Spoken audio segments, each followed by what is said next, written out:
Welcome to the Widows Collective, where grief meets hope, healing, and community. I'm Lauren Lentz, grief coach, fellow widow, and the heart behind this space. There is life before loss, and then there is life after. If you're here, it likely means your life has been turned upside down by the death of your person. Maybe you've just found yourself in this new world that feels unrecognizable, or maybe you've been walking it for a while, trying to figure out what healing looks like now. I want you to know you are not alone. This podcast is a gathering place for widows living in the after. Together, we'll name the ache, honor the love, and share tools, truths, and stories that help you feel supported along the way. My hope is that every episode gives you a sense of community, comfort, and permission to meet yourself exactly where you are.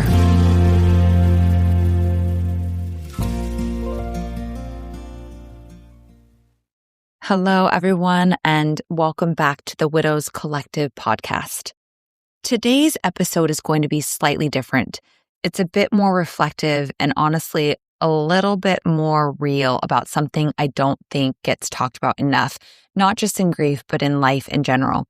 So stick with me because I'm going to move from the life portion into the grief space as I continue. Early in my own experience of widowhood, I was reading Untamed by Glennon Doyle, and she said something that really stuck with me. She said, "You will never change the fact that being human is hard. So you must change the idea that it was ever supposed to be easy." Her words have stayed with me ever since because it speaks to a truth we often overlook.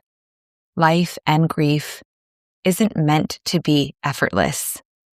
The truth is, we live in a culture that constantly tells us that things should be easy, that if we're doing something right, it should feel smooth and natural. We are inundated with messages like, if it's meant for you, it will flow. Everything happens easily when you're aligned, or if something feels uncomfortable, maybe it's not right for you.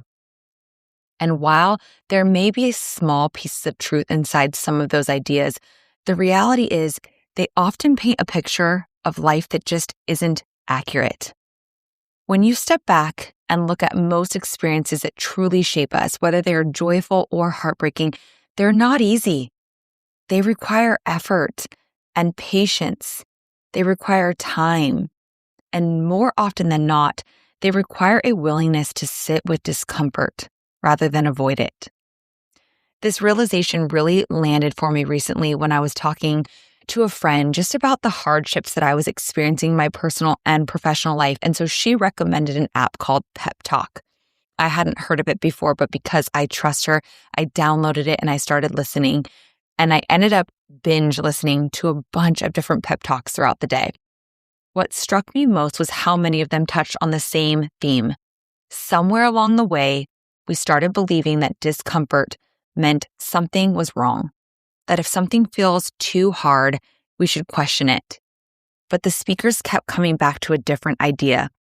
The idea that difficulty is often part of the process of life, the human experience of learning and growth. That moments that shape us deeply rarely come without effort or sacrifice. Building something worthwhile, whether it be personal or professional, often requires dedication and persistence through moments that feel uncomfortable. And as I listened to those talks, I found myself thinking about grief. Grief might be one of the clearest examples of this truth. Grief work is hard, really hard. And I think there is a quiet expectation in our culture, the one that values productivity and solutions and positivity and moving forward quickly, that grief should somehow become easier or lighter sooner than it truly does. That eventually you should move on or find closure or reach some moment where things finally feel resolved. But the reality is that grief doesn't work that way. That's what I want to talk about today, because there's an elephant in the room when it comes to grief. And the elephant is this: grief work is truly uncomfortable. It asks a lot of us mentally, emotionally, physically, and oftentimes spiritually. Sometimes the experiences that feel the heaviest are actually part of the process of opening into and integrating our grief, not signs that something has gone wrong. A way to understand this is to think about something many people experience if they've ever been to therapy or done any kind of emotional work. Sometimes you leave a session feeling lighter. You feel like something clicked. Maybe you gained a new perspective or you felt heard in a way that brought relief. But other times, the experience is very different. You may leave feeling completely drained, emotionally raw. Maybe you're crying in the car on the way home. Maybe you feel like you have more to think about than when you walked in. And in those moments, it can be really easy to wonder if the experience was helpful at all. You might think things like, why do I feel worse right now? Did I open something that I shouldn't have? Am I actually making progress? But often, those are the moments when something important is happening internally. When we do emotional work, we are often touching places inside ourselves that we've spent a long time protecting. And that is normal and natural. I don't want to take away from that. But these places, they hold pain. They hold grief. They hold memories or fears or questions that don't have easy answers or answers at all. So when those places are acknowledged, the emotions connected to them can surface in a very real way. And that in itself can feel exhausting. But exhaustion doesn't mean the process isn't working. In fact, usually it's a sign that something real is finally being felt. And this is also part of the reason that grief support can feel so scary for so many people, because on some level, we know that if we open the door to these parts of ourselves, we might actually feel what's there. And that can feel incredibly exposing and vulnerable. It can bring up thoughts like, what if I can't handle what comes up? What if it's too much? What if I fall apart and I can't put myself back together? Many people, because of this, stay just outside of the space of support, not because they don't want it, but because part of them is trying to protect themselves from what support might ask them to feel. That fear makes so much sense. You have gone through something life-altering that has turned your world upside down. And when that happens, our sense of safety is also turned on its head. And yet, if we can take a small step through that fear, we begin to see what healing might actually feel like: messy, honest, and real. And this is where I think one of the biggest misunderstandings about healing shows up. We often imagine healing as something that feels good, something that brings relief, something that's easy, something that eventually leads to a sense of resolution. But when it comes to grief, healing looks very different. It can look like sitting with emotions that feel overwhelming. It can look like allowing tears that seem to come out of nowhere, or acknowledging how much someone matters in your life and how vastly their absence is felt. It can look like moments of longing that catch you off guard, or memories that feel both comforting and sharp at the same time. It can look like wanting to move forward while also not wanting to let go of what was. That doesn't always feel good. In fact, a lot of the time, it doesn't feel good at all. But that doesn't mean something is wrong just because it's hard. It can still be real, honest, a reflection of love that hasn't disappeared. Sometimes healing looks like learning how to stay with yourself in those moments instead of trying to rush past them. Sometimes it looks like softening your resistance to what you're feeling, even just a little bit. And sometimes it's simply allowing what's there to just be there, not fixing it, not forcing it to change, not trying to make it more palatable, just acknowledging it. Because in grief, healing isn't always about feeling better. It's about becoming more able to be with what you feel without abandoning yourself in the process. And that shift, although quiet, can change everything over time. All of this, the sitting with discomfort, the moments that catch you off guard, the ache that refuses to be ignored, starts to reveal something important. Our usual ideas of healing don't quite fit grief. Grief challenges the very way we think about what it means to heal, and that's what I want to explore next. In many areas of life, healing means something is fixed. If you break a bone, it heals. If you get sick, your body heals. Eventually, the wound closes and the body returns to the way it was before. But grief does not follow that same pattern. There is no traditional healing because grief exists in relationship to love, and love doesn't disappear simply because someone is no longer physically here. The bond still remains, the memories remain, the impact that person had on your life remains. So grief isn't something we fully heal from. And when we recognize this, the question then becomes, what does healing in grief actually look like?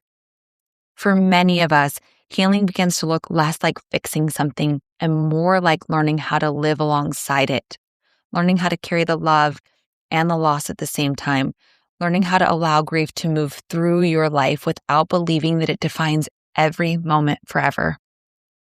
Sometimes I describe this as learning how to dance with your grief because grief does have a rhythm. There are moments when it will feel loud, moments when the waves come in unexpectedly and just continue crashing. And then there are moments when life feels lighter, when you laugh, when you feel connected to other people, when something softens even briefly. At first, that rhythm can feel really confusing. You might question yourself when you notice moments of happiness. You might wonder if it's okay to feel lighter when someone you love is gone. But over time, many people begin to understand something important. Grief and joy can exist in the same life. The presence of one does not cancel out the other. Another important part of grief work is something that is often living in the confines of grief support, but not necessarily something you hear on social media or an everyday conversation. And it's the idea of building emotional capacity. When grief is fresh, the intensity of the emotions and the physical sensations can feel all-consuming, like the waves never stop, like the pain might swallow you whole. Many widows describe moments in early grief where they truly wondered if they were ever going to be able to fully breathe again, to feel stable again. But something slowly begins to shift over time. You have a day where the grief rises and somehow you make it through. You cry deeply, you're on the floor, and you get up and the tears slow down. You feel this ache, but eventually your body settles. And then the next morning, you wake up again. And every time that happens, something subtle but powerful is taking place. Your nervous system begins to learn these feelings are survivable. You can allow them and still keep going. You can experience sadness and still have moments of connection or presence or even quiet steadiness. It doesn't mean the grief disappears, but it does mean your capacity to hold it expands.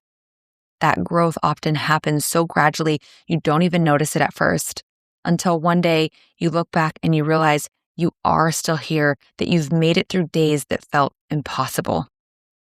So if you are in this season right now where grief feels immensely heavy, where the emotional work feels exhausting, where you sometimes wonder if you're doing something wrong because it still hurts so much, I want you to hear this. Feeling deeply does not mean you are failing at healing. It means, in many ways, that you are allowing the process to unfold honestly. Grief asks us to stay present with emotions that most people spend their entire lives trying to avoid. That takes courage, real, often unseen bravery. Before we move into closing, I want to offer a moment of reflection to ask yourself, am I hesitating to seek support because I fear that sitting with grief will be too hard or too uncomfortable? Or is it that right now, I truly don't have the capacity to hold all that, and that's my truth? Both are honest, valid, and human responses. Recognizing the difference can help guide your next steps with support and self-care. If you've been standing just outside of support, unsure if you're ready to step into a space where these feelings might surface, I want you to know that you are not alone in that hesitation. So many women feel this way. It's natural to wonder if you are ready. if you'll be able to handle what comes up, or if stepping into a supportive space might make things feel heavier before they feel different. And the truth is, sometimes it might, but not in a way that harms you, in a way that allows something honest to move through you.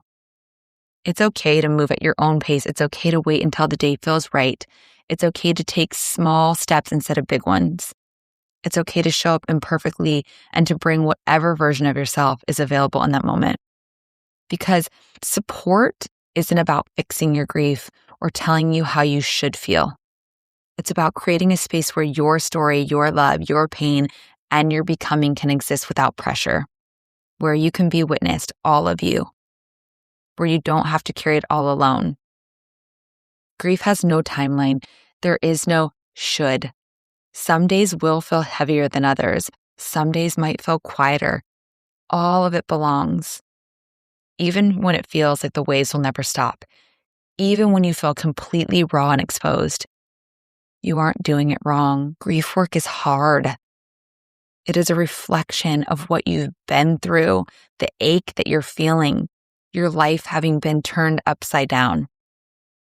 Every time you allow yourself to feel it, even when it's uncomfortable, even when it's messy, you are moving, even if it doesn't look like it from the outside. So if you've been waiting for this right moment, consider this your invitation to release the idea that there is one. There is no perfect moment. There is only a next step. And that step can be small. That step is yours to choose. Thank you so much for spending time with me today. Thank you for allowing yourself to sit with something real. Thank you for allowing me to share a very honest conversation and for continuing to show up here in whatever way you can. Until next time, take gentle care of yourself. I am holding your heart with compassion, big hugs, and lots of love. You've been listening to The Widows Collective. I'm Lauren Lentz, and it means so much to me that you spent this time here today. If you found comfort or connection in today's episode, I invite you to please subscribe, leave a rating, or share it with someone who might need a little support.